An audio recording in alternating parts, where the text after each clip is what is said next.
Hey guys, John here, and I'm doing an entry to Metal Mickey's 500 subs contest. And congratulations for 500 subs, well deserved.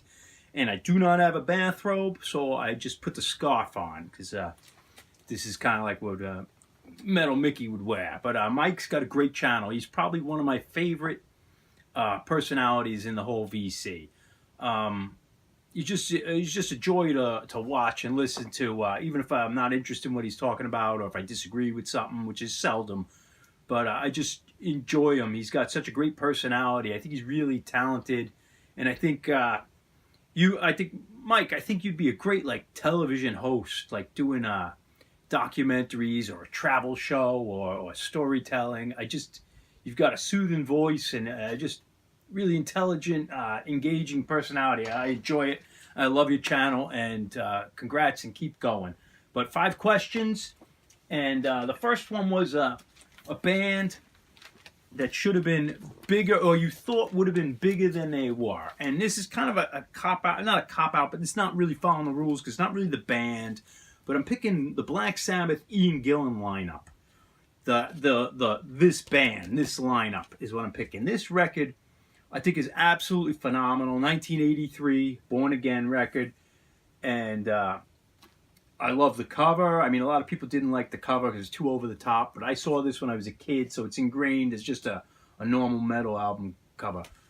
But I think Ian Gillan is putting in maybe the performance of his life or close to it.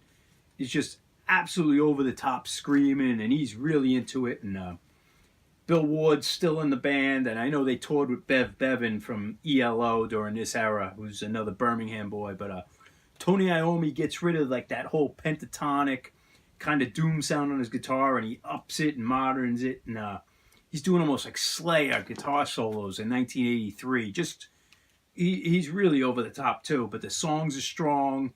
A couple creepy like instrumentals, but Disturbing the Priest. Digital Bitch, Keep It Warm, Hotline, every song on here.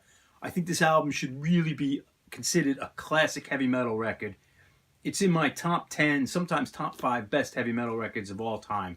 I know the production gets slagged a little, but the record makes up for it. And I'm surprised that's not an absolute classic. Now, next question was a band that got bigger than you expected. And I think a lot of people were taken as a band that got bigger than they deserved.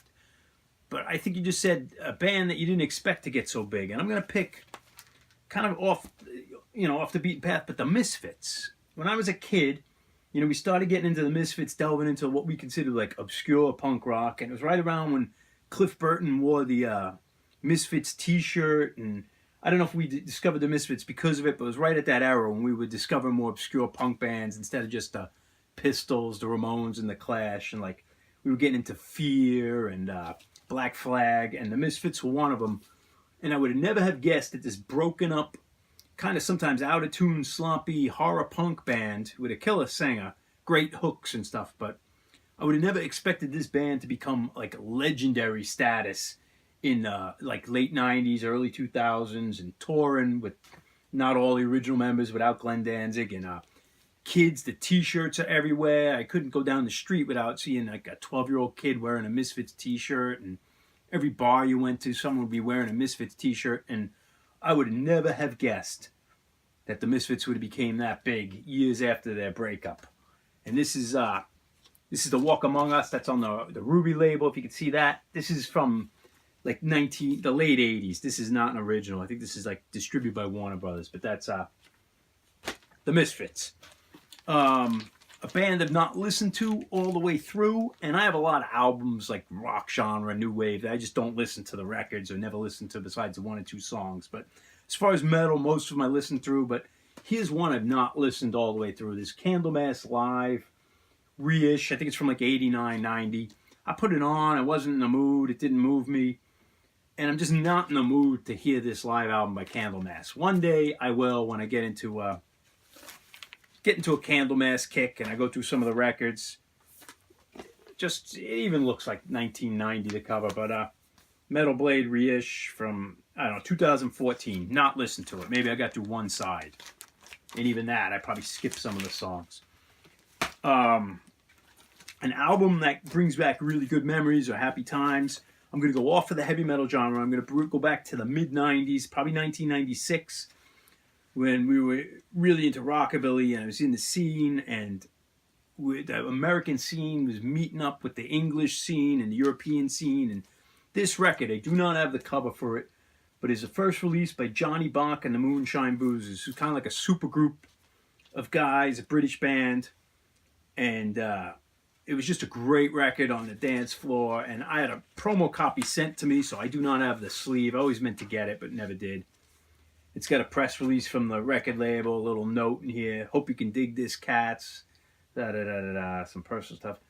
See you in Denver. Like, he was actually a French guy, but like we were meeting in Denver. Like, we were just going overseas, and the scene was getting together. But what a wonderful time. And it's it's the best scene. It was the wildest, best scene that I could ever imagine in rock and roll. And I've seen like punk, not 70s punk, but like the hardcore days, the thrash metal days, the heavy metal days, the local rock scenes. Nothing was ever as fun as rockabilly or as wild as the mid 90s, 94, 95 to like 2000. What a wild time. But that brings back a lot of good memories. And then the dog. I got to pick a cover with a dog, and I couldn't not pick Wild Dogs, where it looks like this Doberman, killed this guy. And this is real fitting because a few of my family members were killed by wild dogs, so this is kind of sentimental too. But Wild Dogs were the Ohio, I think Cleveland, 1984 Shrapnel Records, and absolute killer heavy metal cover. This is why I love heavy metal, is stuff like this.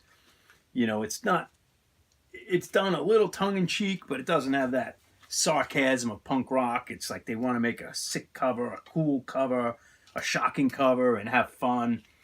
But it's not condescending or being goofball. I love it. But that's it. Congratulations, Mike, and that's about it. Cheers.